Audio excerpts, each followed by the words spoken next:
Donc je vais vous parler du handivol à la fédération pour aider les personnes présentant des handicaps divers, physiques, mais aussi sensoriels, parfois intellectuels aussi, pourquoi pas. Nous nous sommes entourés d'associations qui sont porteuses de projets ambitieux, de projets novateurs, parce qu'il ne vous a pas échappé que l'ULM était un vecteur d'innovation, il suffit de parcourir le salon pour s'en rendre compte. Mais le handicap aussi est un vecteur d'innovation, parce que pour arriver à faire voler des personnes qui présentent des difficultés de par, suite à un accident, suite à différents problèmes de la vie, eh ben, il faut faire preuve d'imagination. Et avec de l'imagination, de la volonté, eh ben, on arrive à trouver des solutions pour que toutes ces personnes puissent voler. Et donc j'ai autour de moi plusieurs associations qui sont devenues nos partenaires. Les Citoyens du Ciel, Jean-Paul Burg en est le président. Audace Handi Évasion, qui est dans la salle aussi, avec le président et le secrétaire qui sont là. Mais également l'association Les Mirovolants, qui sont... ils sont là, devant moi. Voilà.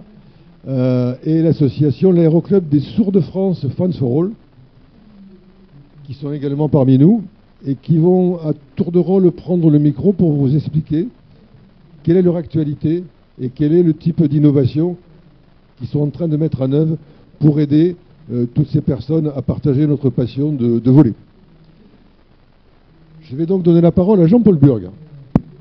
Bonjour. Bonjour. Merci, non, ça commence par là en fait. Hein. Donc, j'ai la dure tâche de commencer pour, vous savez, il y a des chauffeurs de salle, et voilà, et on est là aussi pour chauffer la salle, même si on n'est pas très nombreux, l'important c'est qu'on y soit. Alors, l'innovation, on en parle souvent d'un point de vue technologique. C'est vrai, c'est important l'innovation technologique. Mais sans les êtres humains, l'innovation ne sert pas à grand-chose. Donc moi, je commencerai plutôt par cet aspect humain, c'est-à-dire qu'il y a de l'innovation qui peut être technique, mais elle peut être aussi sociale, parce que déjà penser et s'intéresser à quelqu'un d'autre, c'est aussi amener une innovation parce qu'on le prend en considération. Et ça, c'est capital. Parce que de là, ensuite, trouver, en fonction des singularités de chacun et de chacune, eh bien, en fait, on trouve des solutions techniques, et donc on devient innovant. Et cette innovation-là, en fait, elle est tirée par les difficultés qu'on peut avoir tous. On parle de handicap, mais on a tous des difficultés, un jour ou l'autre. Que ce soit la perte d'un être cher, que ce soit une maladie, que ce soit quoi que ce soit finalement, on a des difficultés qui nous amènent à être obligés de changer notre référentiel. Et dans le changement de notre référentiel, l'innovation, elle devient capitale, parce que si vous n'êtes pas capable de changer, de vous adapter, vous disparaissez. Donc voilà ce que l'on fait de manière générale et générique, et c'était important pour Alain de commencer effectivement cette conférence en disant qu'est-ce qui tire et qu'est-ce qui aide le handicap? Est-ce que c'est l'innovation? Moi je dis non, c'est pas l'innovation. L'innovation, c'est simplement un outil. La vraie innovation, c'est de prendre en considération la singularité de chacun d'entre nous. Et ces singularités, elles sont plurielles. On a des personnes en situation de difficultés visuelles, surdité, handicap, qu'ils soient physiques ou qu'ils soient cognitifs. Et toute cette famille, finalement, de personnes qui sont dites différentes, qu'ensemble, quand on se réunit, ça devient une putain de force, excusez-moi l'expression, mais une force qui vous amène au-delà de l'espace. Il y a quelques années, en 2020, je disais que l'ULM était la première marche pour aller dans l'espace. Aujourd'hui, on a des enfants sourds qui travaillent pour les parastronautes de notre association, pour les parastronautes à Cologne, pour l'ESA. Comme quoi, le handicap, finalement, leur a donné des moyens d'innovation, et ces moyens d'innovation qu'ils ont mis en place leur ont permis de dépasser leur incapacité à réaliser quelque chose.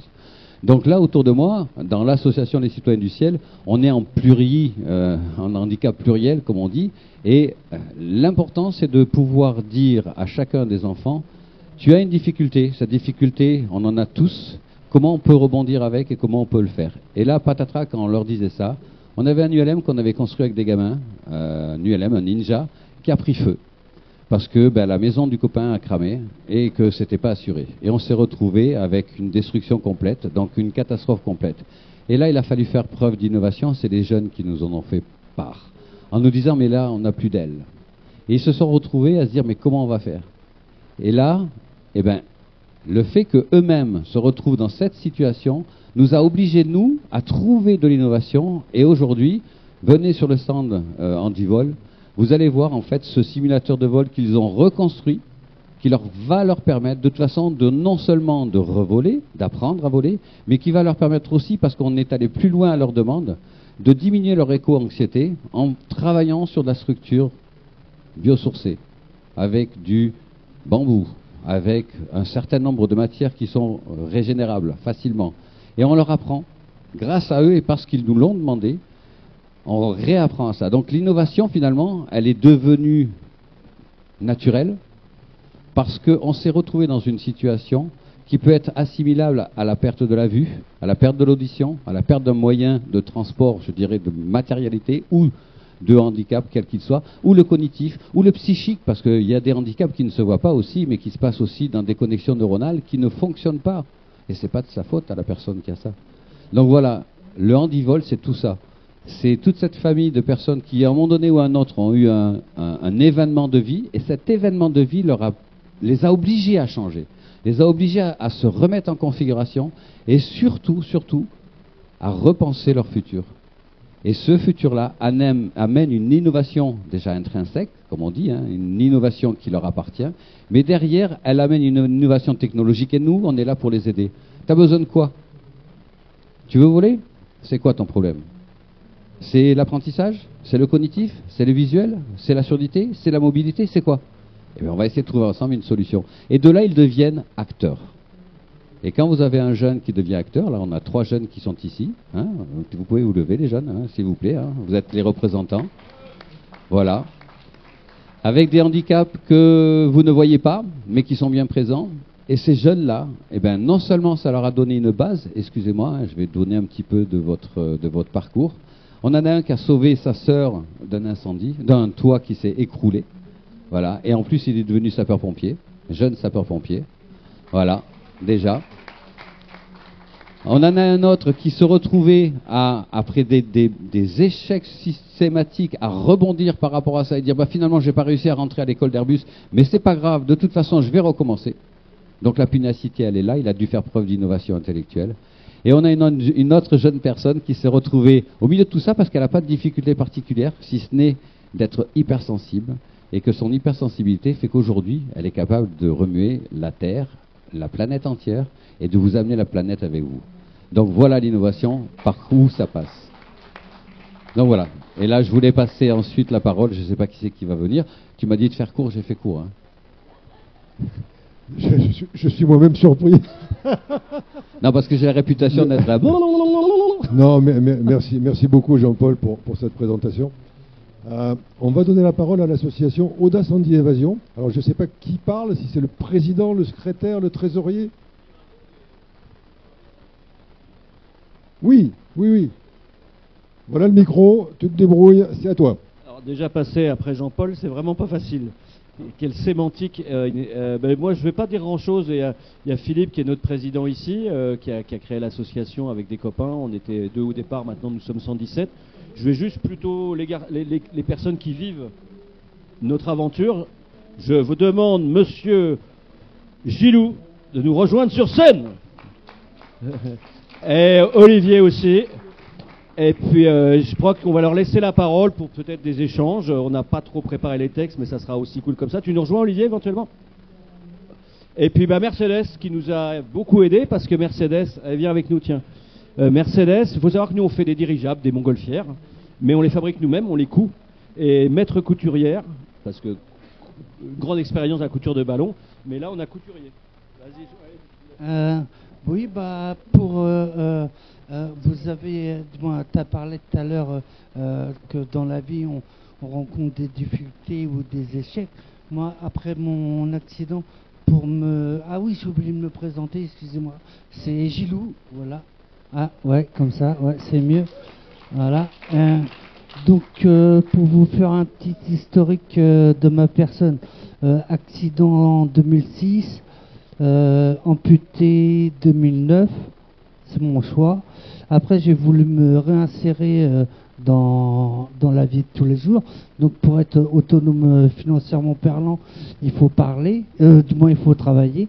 et parler aussi, c'est pas mal pour les liens sociaux. Mais comment dire, avec mes problèmes cognitifs du décès de mon accident, bah, en fait, j'ai fait 2 formations, 2 échecs.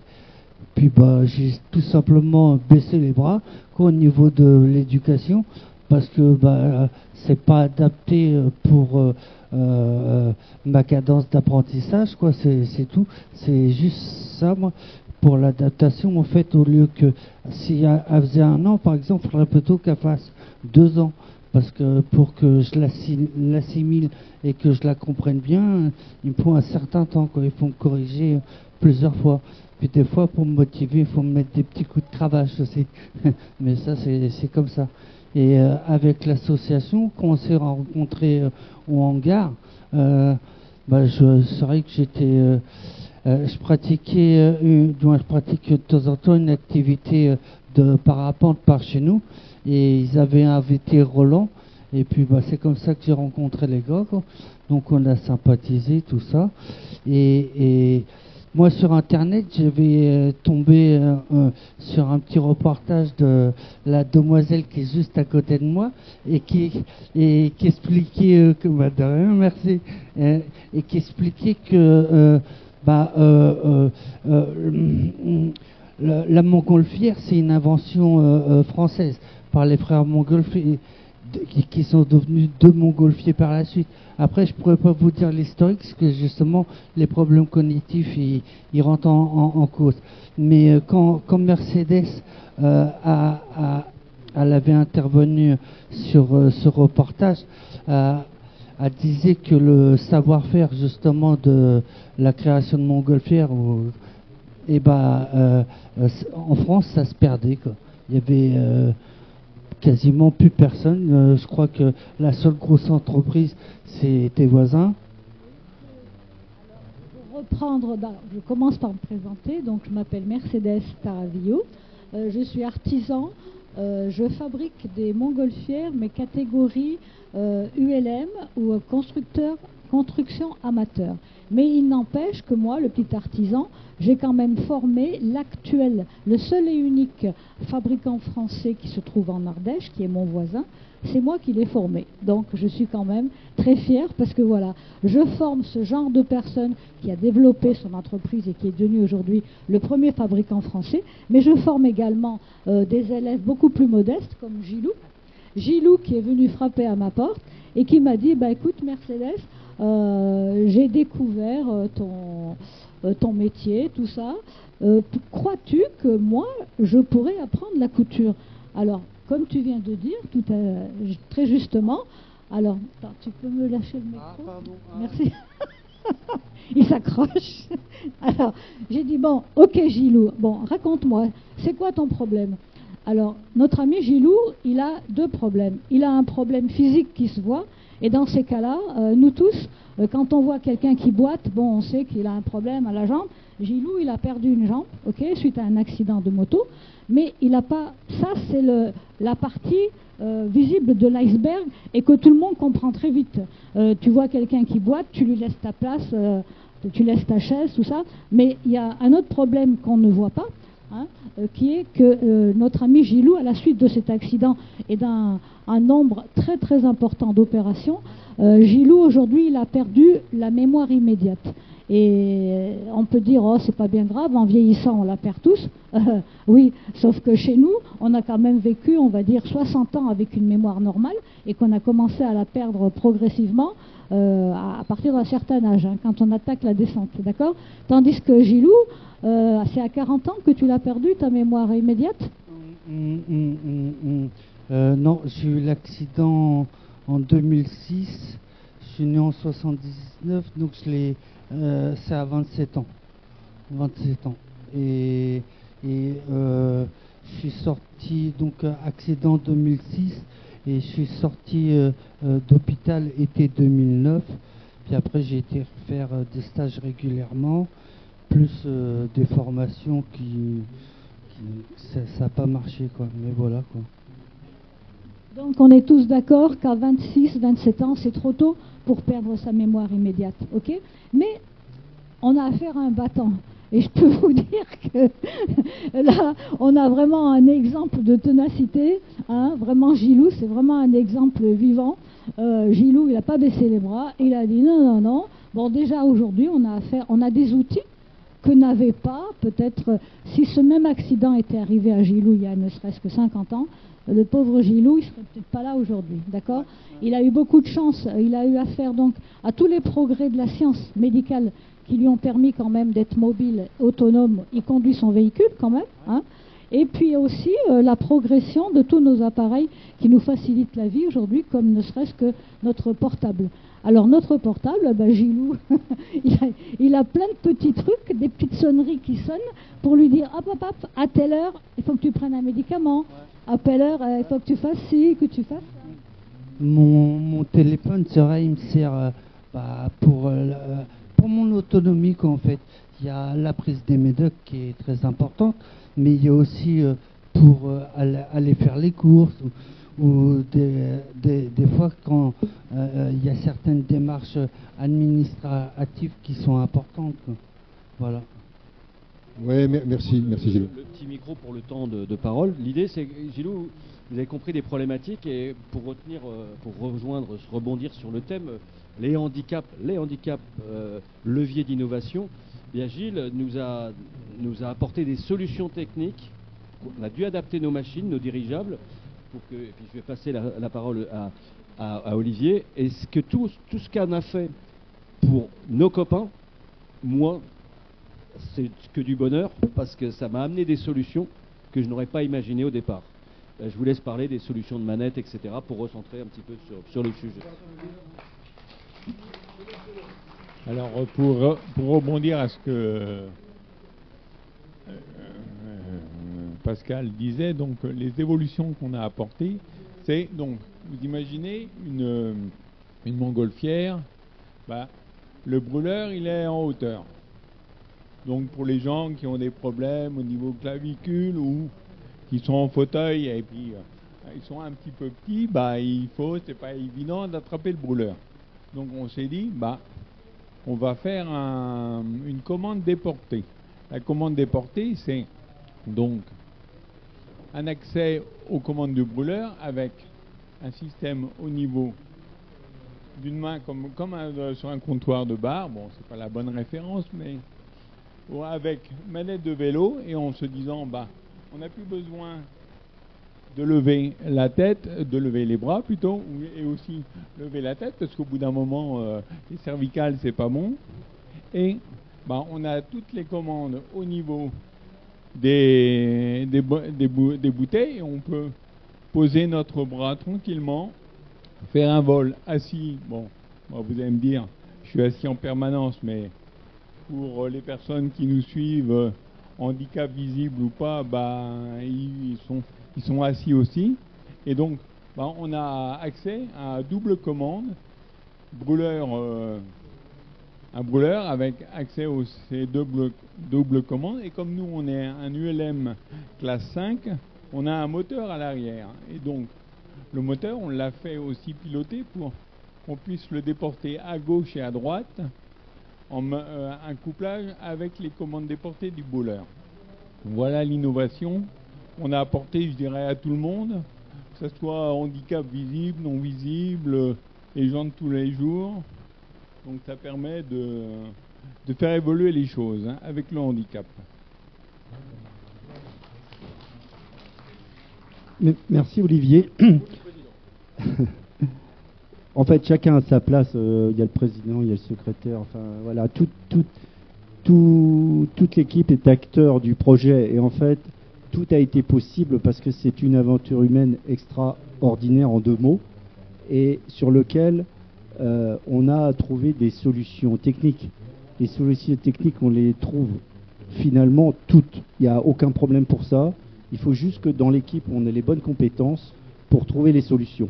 Et l'aventure d'Audace Handi-Évasion, c'est pas une aventure technique, c'est une aventure humaine, ensemble, pour rendre accessible le vol en ballon et que tout le monde puisse participer, y prendre du plaisir, réfléchir, fabriquer, concevoir, rencontrer. Voilà, c'est ça l'important dans le projet. Et d'être soutenu aussi par la fédération, par Alain Réveillon, qui a été indéfectible depuis le tout départ, où c'était pas gagné par rapport à ce qu'on présentait. Et puis, ça c'était le mot du président. Moi je vais dire que tout ça c'est aussi de l'argent, parce que dans nos équipes on a des personnes, en situation de handicap ou pas, qui nous aident pour faire de la communication sur les réseaux sociaux, pour aller voir des partenaires, et on a la chance d'avoir des partenaires. Et regardez ce qu'ils ont au CI, comme baseline, il y a Rendez-nous meilleurs. Rendez-nous meilleurs, on était parti de tellement loin quoi, que c'était facile. Et puis il y a le deuxième, c'est le groupe Apicil, c'est unique ensemble. Et je crois que quand on a des petites choses comme ça de nos sponsors sur les signatures, bah, on peut que s'envoler plus haut et tous ensemble, quoi. Voilà. Et puis merci surtout à la FF Plume pour cet accueil, quoi.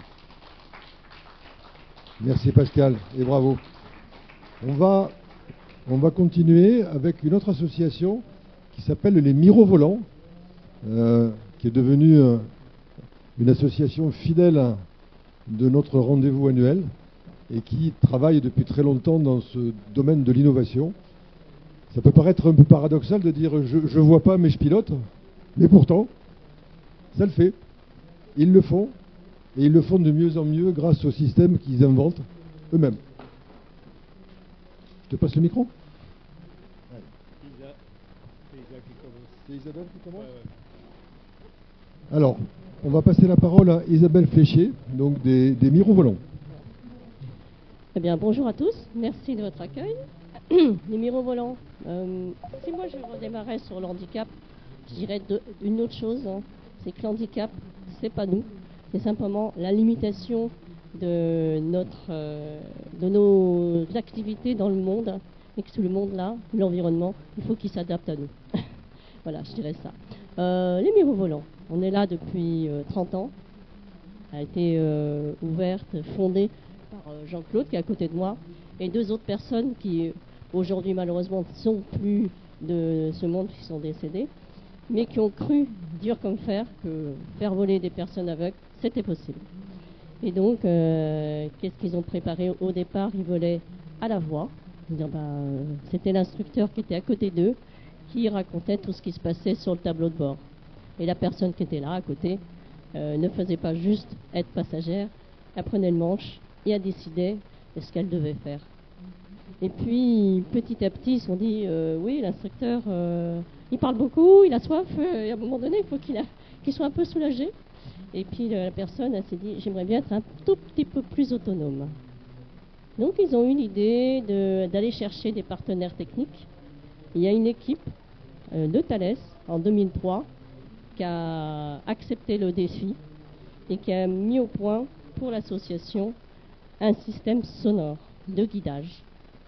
Ça s'appelle le Sound Flyer, hein, le son volant.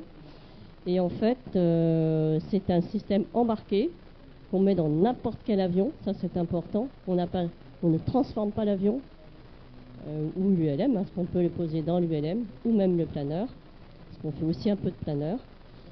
Et on le met dans n'importe quel avion. C'est quoi? C'est un boîtier électronique, un casque, un gyroscope, et voilà. Et bien sûr, toujours l'instructeur à côté de nous, malgré tout.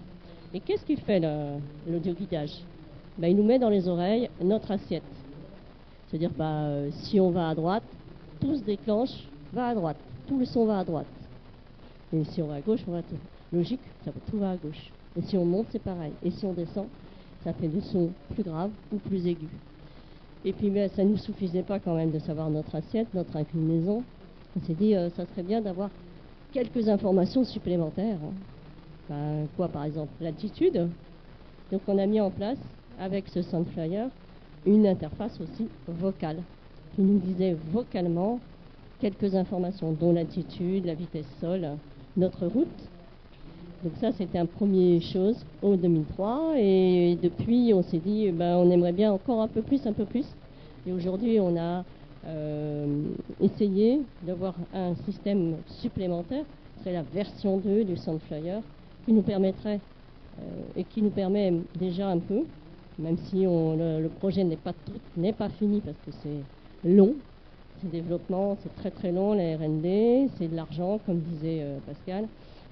Là encore, toujours de l'argent et de la technique, et c'est toujours très très long.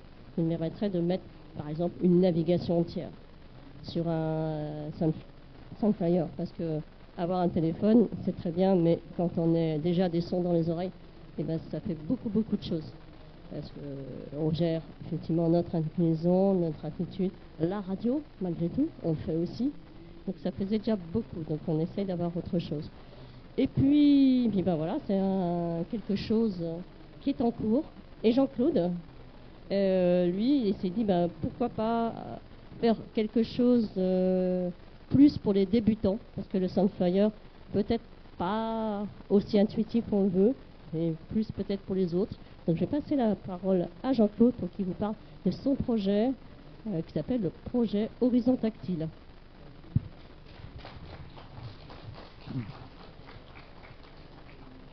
Merci. Alors l'horizon tactile, c'est ça, c'est un pad.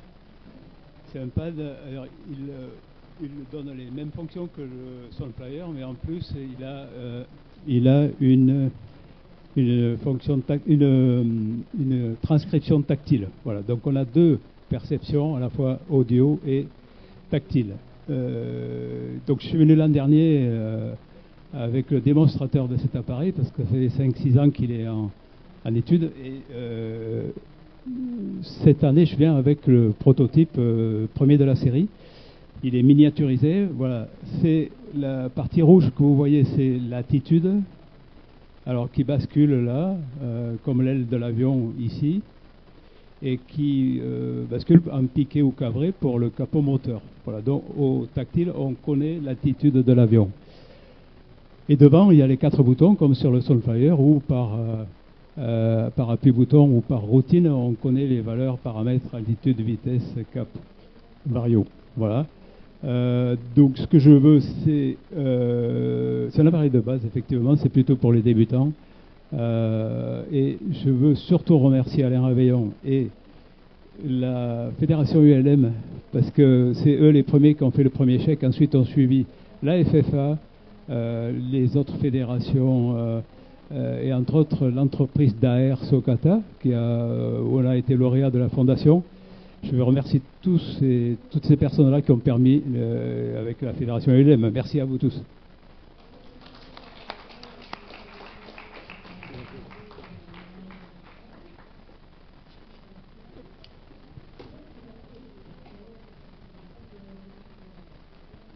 Merci.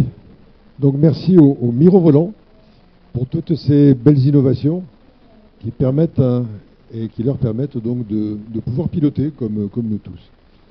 Je voudrais ensuite passer la parole à l'association l'Aéroclub des Sourds de France, Fans for All. Je ne sais pas si vous le savez, mais le handicap le plus répandu dans notre société, c'est le handicap auditif. À divers degrés, bien sûr. Avec l'âge, on est tous plus ou moins touchés par ce type de handicap. Et cette association donc travaille sur ce sujet depuis longtemps, avec vraiment un travail en profondeur et en s'appuyant sur des techniques qui sont en train d'être développées dans le monde du contrôle aérien pour des relations sol-bord par des systèmes autres que la parole et l'audition. C'est pour toi. Du coup, bonjour à tous, Grégoire de Suzanne, pour vous parler un petit peu de l'association Fans for All, qui est un consortium de recherche qui rassemble plusieurs entités pour justement faire de la recherche sur ce sujet-là, la communication silencieuse dans les avions. Donc le but est de communiquer dans les avions de manière silencieuse, et un moyen tout à fait adapté pour les pilotes sourds, malentendants et qui ont des problèmes de parole. On appelle ça HSI, Hearing Speaking Impaired. Donc désappairés de la parole et de l'audition. Ces pilotes-là ne peuvent pas voler en autonomie en zone contrôlée. Le but, c'est que ce soit possible à terme. Aujourd'hui, ils ont la possibilité de voler dans les ULM et dans les zones non contrôlées. Et notre but est de créer un système à bord qui soit validé par la DGAC pour pouvoir les rendre complètement autonomes en vol et qu'ils puissent retrouver le plaisir de voler, comme à l'époque, soit quand ils avaient de l'audition, soit quand il y avait moins de contrôle et que en ULM, la radio n'était pas obligatoire. Comment on fait ça? On a 2 appareils en gros à bord à peu près. On a une petite tablette avec une petite application qui va communiquer avec la tour de contrôle. Pour l'instant, on a des scénarios de vol préenregistrés. La tour de contrôle sera équipée d'un ordinateur et on communique avec elle via le réseau 4G, via les réseaux mobiles. Et il y a aussi une veste haptique à bord. Donc l'haptique, c'est ce qui est la sensation du toucher. Et donc c'est une veste qui fait des vibrations, qui va donner d'abord la nature du message, qui va dire aussi le fait qu'il y ait un message. Donc ça donne la notification et la nature. On sait si c'est une acceptation de la tour de contrôle ou un refus ou une demande de remise des gaz, etc. On a déjà fait les tests et ça fonctionne plutôt bien. Aujourd'hui, on a ces appareils-là faits par Fans for All qui fonctionnent plutôt bien, et le but à terme, c'est qu'en 2030-2035, on ait des acceptations par la DGAC pour pouvoir les utiliser. On travaille aussi assez proche avec Cosense, C-O-S-E-N-S-E, qui, eux, font un casque de réalité augmentée. Le but, c'est d'avoir un HUD, donc Head-Up Display, dans l'avion pour avoir les informations déjà de navigation, donc des waypoints qu'on a devant nous, et les informations de trafic données par la tour de contrôle qui seraient comprises par une intelligence artificielle qui nous afficherait les bonnes informations en vol. On aura aussi juste devant les yeux les informations les plus utiles qui sont affichées sur la tablette en redondance. Et on pourra donc communiquer avec la tour de contrôle de la manière la plus simple possible, tout en gardant les yeux droit devant et de la manière la plus sécurisée possible. On espère pouvoir faire ça rapidement. Et ça me semble déjà pas trop mal. Si je suis allé un peu trop vite et que vous avez des questions, n'hésitez pas. Ouais, ça peut faire penser à ça. On a aussi on compare souvent aussi au CPDLC. Alors du coup, on fait quelque chose de assez différent et on travaille quand même avec Airbus qui voudrait faire une espèce de planche de bord qu'on pourrait, comment on appelle ça, avec du velcro sur n'importe quelle autre planche de bord d'avion, avec des boutons interactifs. Parce que la DGAC nous demande d'utiliser des boutons physiques, et donc ce seraient des boutons qui s'illumineraient et qui auraient des pictogrammes adaptés pour chaque réponse, et qui changent en fonction de ce qui est dit à la radio. Ça, c'est pour un futur plus lointain, mais pourquoi pas. Et du coup, ce serait un super système de redondance à bord pour n'importe quel autre pilote. On pourrait penser, par exemple, aux jeunes pilotes qui ne comprennent pas forcément bien ce qui est dit à la radio, qui auraient un système de redondance pour leur premier lâcher, ce qui serait plus agréable, on va dire. Moins stressant pour la compréhension vol. Dernier vol que j'ai fait, d'ailleurs, c'était de retour de Friedrichshafen, le salon aéro, je pense que certains d'entre vous y êtes allés. Au retour, on a dû faire répéter 3 fois quel était le code transpondeur parce que la qualité du son était trop mauvaise. Et on a vu que les intelligences artificielles aujourd'hui étaient meilleures à la compréhension audio que l'homme, même avec un son très dégradé. Donc pourquoi pas avoir ça comme système de redondance en cas de panne radio et en cas de non-compréhension à bord. Et avec l'âge, beaucoup commencent à perdre l'audition, ou alors avec un casque vieux, etc.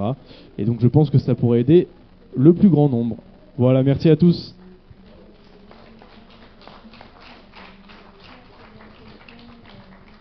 Merci. En effet, c'est un programme très ambitieux puisqu'il se calque sur les programmes du futur de la navigation aérienne.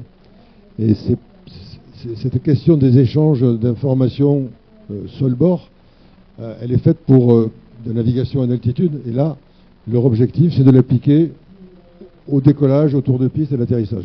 Donc vous imaginez que la marche est assez haute et qu'il faut un travail de fond en association avec la DGAC pour pouvoir aboutir à un résultat. Mais on est très très confiant et encore une fois, ce qu'on fait pour le handicap, ça profite à l'ensemble de la société.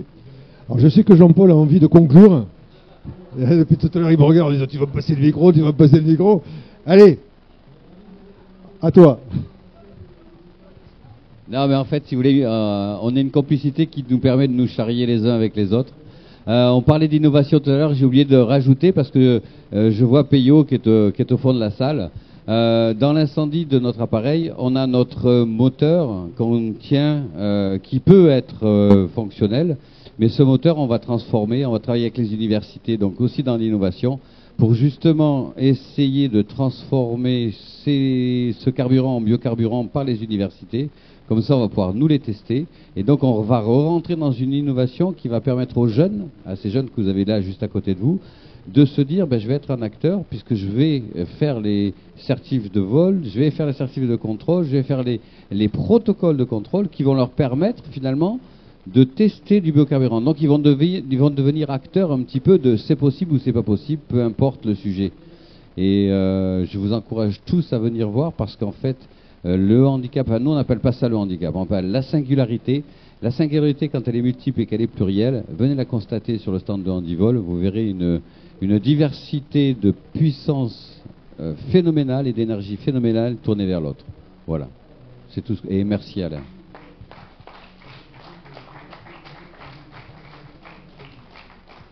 Voilà, ben, merci de votre attention. En fait, ce qu'on vous a raconté, ce n'est qu'une petite partie de tout ce qui se passe dans le monde du handicap.